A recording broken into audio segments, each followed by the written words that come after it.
Hello, today I'm going to be doing a demonstration once again on the Grebe CR-8 1921 receiver. This time I'm going to be using a UV200 detector tube. The UV200 was a detector tube with argon gas, and the filament drew 1 amp. It was superseded by the UV201A, which was 1/4 of an amp. On some of my past videos, I have used the UV201A, drawing less current with an additional rheostat in line with it to control the filament. The current increase here, increased current dial on the set, right now it's in the off position, was designed for the 1 amp tube, so it will not control and operate the 1/4 amp tube properly. So you have to add an external rheostat in line when using a 1/4 amp tube. If you enjoy this video, please subscribe and give a thumbs up. Thank you. Operation of the Grebe CR-8 Regenerative 1921 receiver. Let's power it up. So the increased current knob here is in the off position right now, and we're just gonna turn the knob to increase it. If you look in the window, you're gonna see that the tube is starting to glow. Bring it up until you hear sound.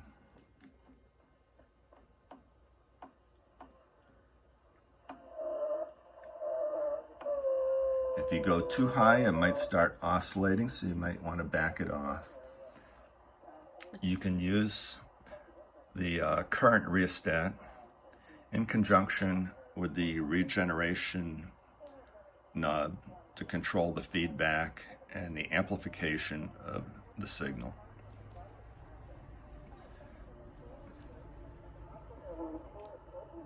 Okay. Brought the regeneration, got a little more gain out of it. Using a cell horn speaker and a home brew amplifier, audio amplifier. This station right now, it's a little weak. It's about as strong as I can get that. It's about 100 miles away, daytime conditions. As the detector tube, the UV200, warms up, you may have to play with the current a little bit. You might have to increase it as it warms up. If you're just powering it on and off with the power supply, it could start to oscillate right away, and you might have to turn the current down just a slight bit on power up until the tube warms up. And then after it warms up, just bring up the current a slight bit. When using the newer type tubes, the UV201A, this isn't necessary. Or if you're using a 1 amp old style UV201, you don't have the argon gas, so you don't have to worry about the warming up effect. And the current will be more stable. It won't need adjustments as it warms up. Okay, let's do some tuning across the band. Increased range is the band selector switch. Now there's several capacitors in there, capacitor bank, and it just switches capacitors in or out, changing the wavelength of the receiver. So it covers from the long wave band, part of the long wave band, up into about 160 meters. So you can get the 160 meter amateur band. The AM broadcast medium wave band will be divided between 2 or 3 of the positions of that switch, depending on the antenna length. Okay, so this is the grid variometer. It's a variable inductor, coil within inside a coil, and this is the main tuning. So gonna tune down a little bit.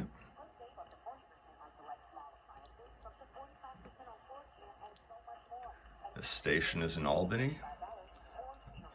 It's about 60 miles.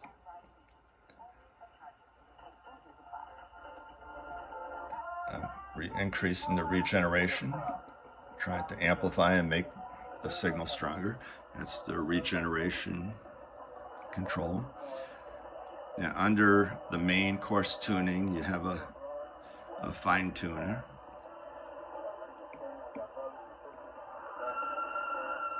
If you turn it too high, it goes into oscillation, starts squealing, so you have to back off. Sometimes if you increase the current too much, it goes into oscillation, so you can back off. So you have to balance all the dials together. Main tuning, grid variometer. The regenerator is another variometer, which is, like I say, a coil within a coil. Antenna coupler. That tunes the antenna to the tube. Is the grid leak resistor. A lot of people think it's a fuse. And underneath this panel here with the tube is a bank of capacitors. The grid leak condenser is right beneath there, and several other capacitors for your band switching. And when you increase range, it takes out or puts in extra capacitance to change the band. Holding the camera here is a little bit of a handicap when tuning. Usually I have my left hand on the main tuning, the grid variometer, and my right hand on the regeneration and tuning across simultaneously. So I'm just gonna have to pick up a little bit of time. Sign of a whistle is usually a station. Back off the regenerator. And that was the station that I originally started with, which is in Westfield, Massachusetts, about 100 miles from here. Oops.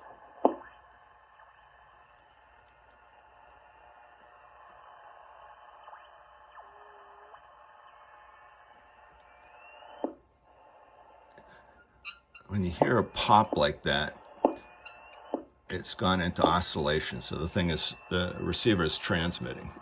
So you have to back that off a bit.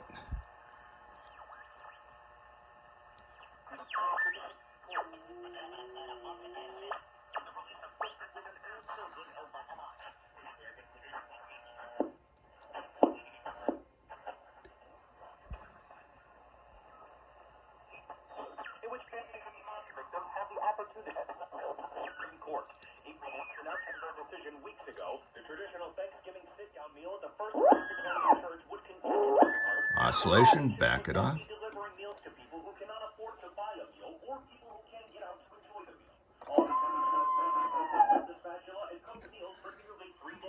Apple tells WGY News his staff delivered Tuesday for people in a number of locations in the area. Another station in Albany, WGY, in Schenectady. Okay, let's change the band selector so we can get to the upper part of the AM broadcast band. So going from 650 to 370. Okay, I'm gonna have to retune the antenna for this band.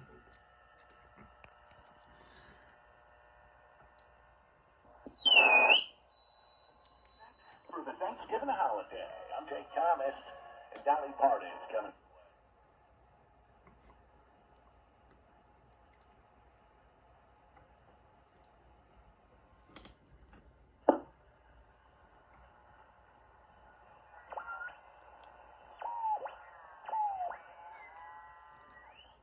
Sounds like another station there.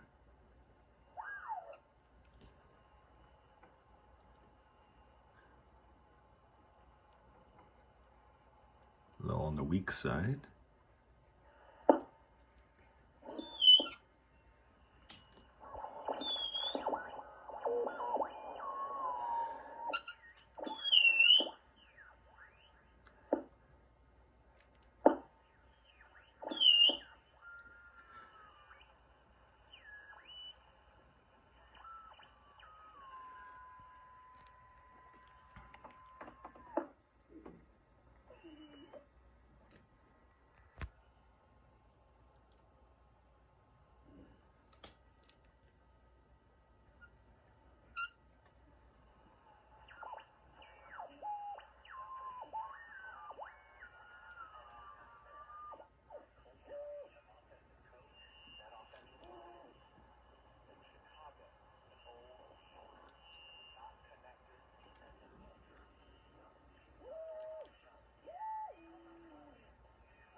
Sometimes you might have a little hand capacitance and you get near the components.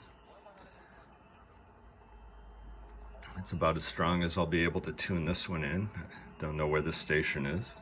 Armstrong, Regeneration, license.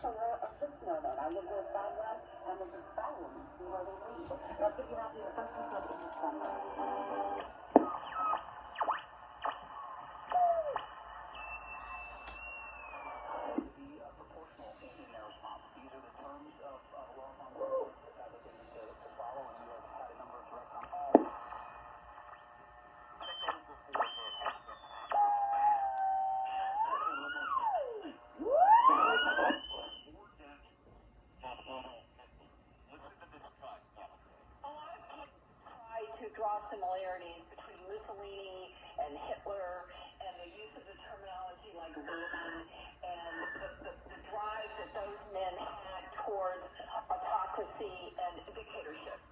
This is the homebrew power supply that I am using to power my old battery receivers from the 20s. On the wall, I have a remote switch,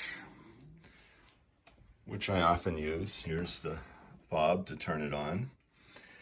And I mentioned earlier, when you're turning on the set using the increased current on-off switch, when you turn the rheostat all the way down, the wiper just is not on the resistor, on the coil. It just goes off the coil, hence being in the off position.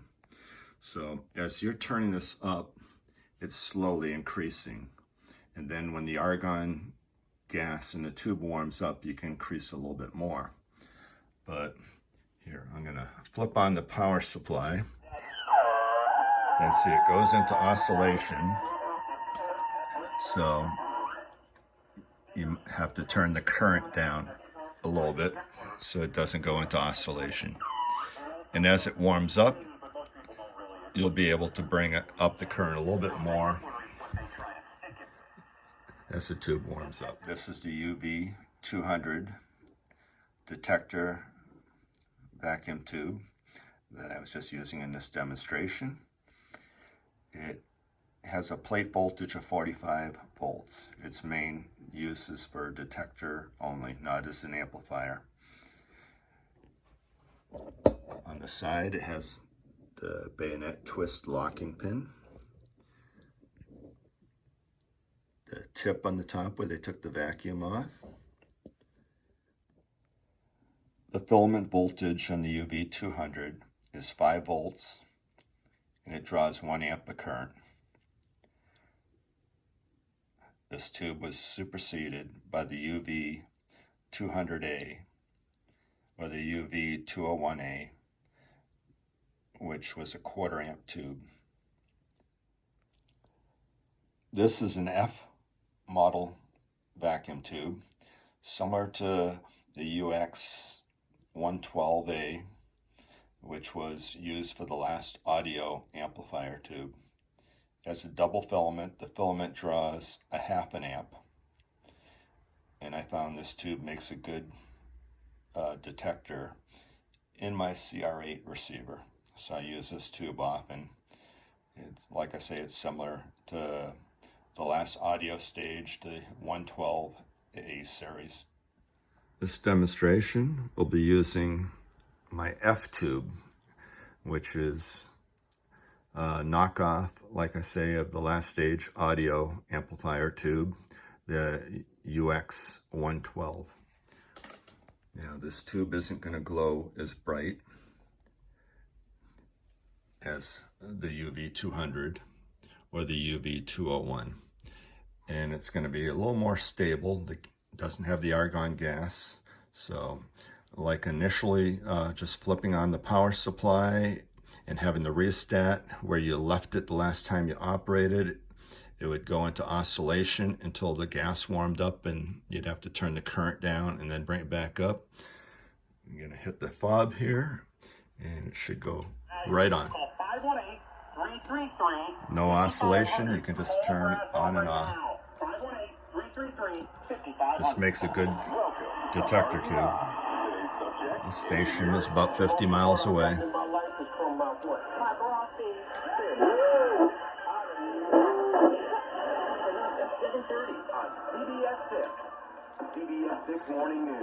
And using the 1/2 amp tube,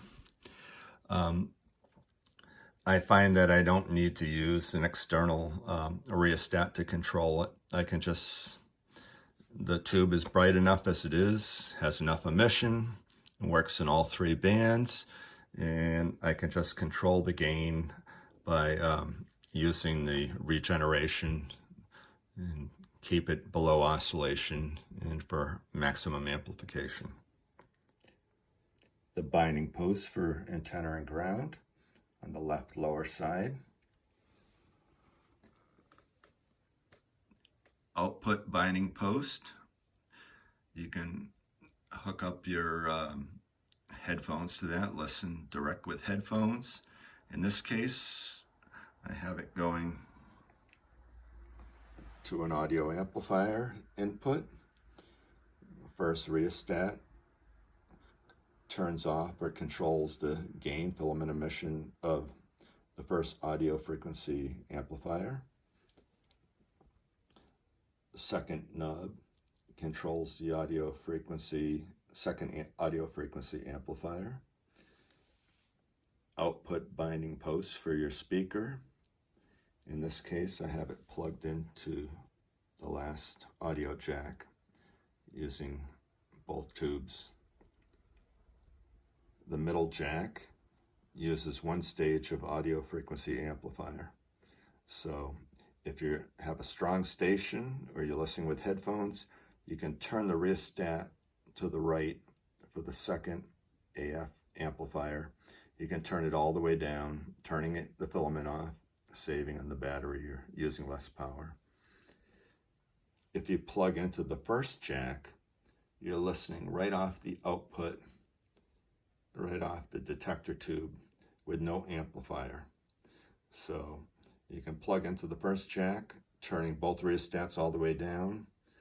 So in this case, you're just using 1 tube, just the detector tube right here in the receiver. This is the variometer, the variable inductor. It's a coil within a coil with a stator, the external coil. The internal coil is on a shaft connected to the main tuning dial or the regeneration tuning dial. This is the variocoupler used to tune the antenna and match to the radio receiver. It's a coil, rotating coil within inside a coil. The main coil has taps to the switches on the front for different antenna lengths to match the radio to the antenna. The variocoupler is in the center. The two variometers to each side of the variocoupler. The variocouplers are for the main tuning, once again, and for the regeneration control. Condenser bank capacitors underneath the tube island, the bypass condenser, and the wavelength for the band select capacitors are under this island. A view of the current rheostat under the tube island.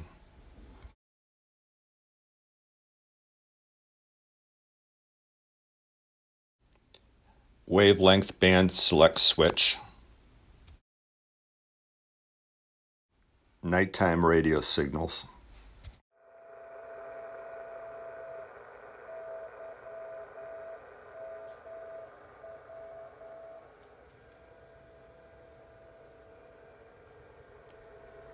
Long wave NDF beacon.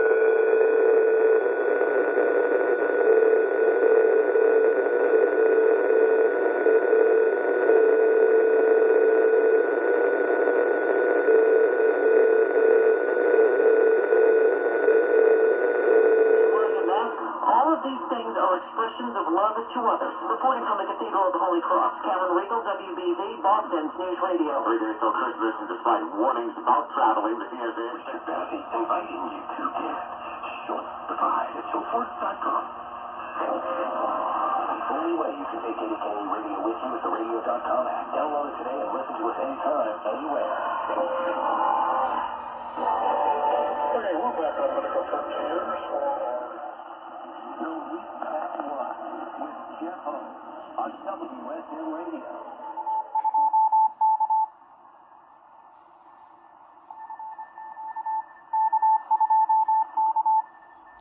CW on the 160 meter amateur radio band.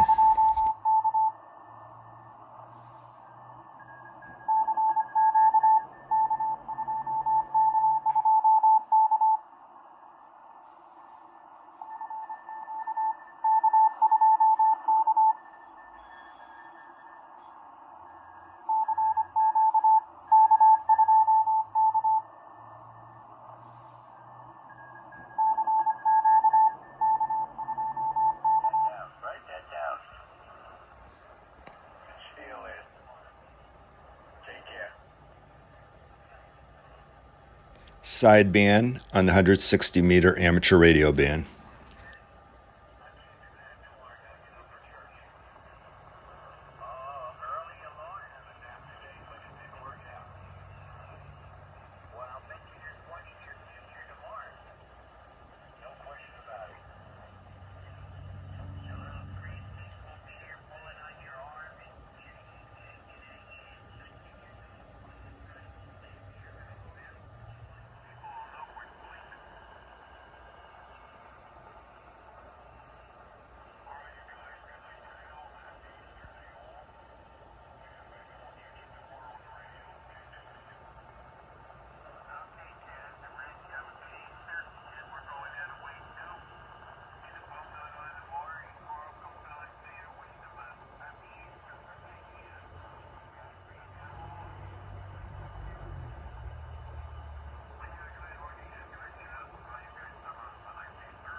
Thanks again for watching. Please give a thumbs up and subscribe.